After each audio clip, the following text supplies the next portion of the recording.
ప్రజాధనం వృధా అవుతుంది, వృధా అవుతుంది అని జగన్ గారికి ఒకటే హెచ్చరిక నాన్న. మీరు ఏం నాన్న రుచికొండలు ఆశ్రమం ఇప్పుడు 600 కోట్ల పైన పెట్టి అప్పుడన్నా లక్షల్లో అద్దె వస్తుండే అప్పుడు డబ్బులు. దాన్ని గడిపి వాతావరణ పర్యావరణ శాఖ కేసులు ఉన్నాయి, దానికి ఫైన్ వేస్తే ఎన్నో 100 కోట్లు కట్టాలంటున్నారు. కరెంటు బిల్లులు నెల వస్తే ఎంత పెరుగుతున్నాయి. ఇవన్నీ చూసుకోవాలన్నా. నువ్వు ప్రజాధనాన్ని నువ్వు దుర్వినియోగం చేసి ఆడే ప్యాలెస్లు అక్కడ అన్ని ప్యాలెస్లు కట్టుకుంటూ పోతావా? ఉండే 2 మనుషులకి ఇంత అవసరమా? ప్రజాధనం మీకు ఇచ్చింది ఎందుకు?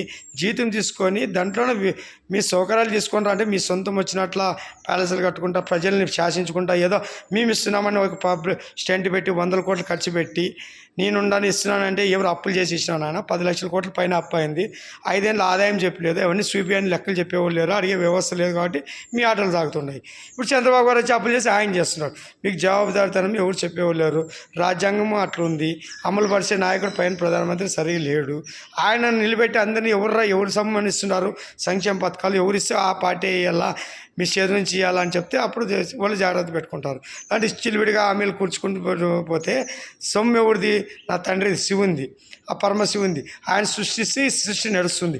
ఆయన సృష్టిని ప్రకృతిని అంతా వాడుకుంటాం. వాయుదేవుడు, భూదేవి, గంగమ్మ తల్లి వీళ్ళందరూ సూర్యచంద్రులు అందరూ ఇచ్చిన సృష్టితో నడుచుకుంటా లోకాన్ని వెలిగించుకుంటూ విగ్రహాలు మాత్రం వీళ్ళు ఉండవు, మీ నాయకులు ఉంటాయి. మీ నాయకులు దేవుళ్ళకి వాళ్ళకి వర్ధంతులు, జయంతులు. సూర్యచంద్రులు ఎవరైనా మాట్లాడిస్తారా? భూదేవి, గంగమ్మ ఎవరైనా మాట్లాడిస్తారా?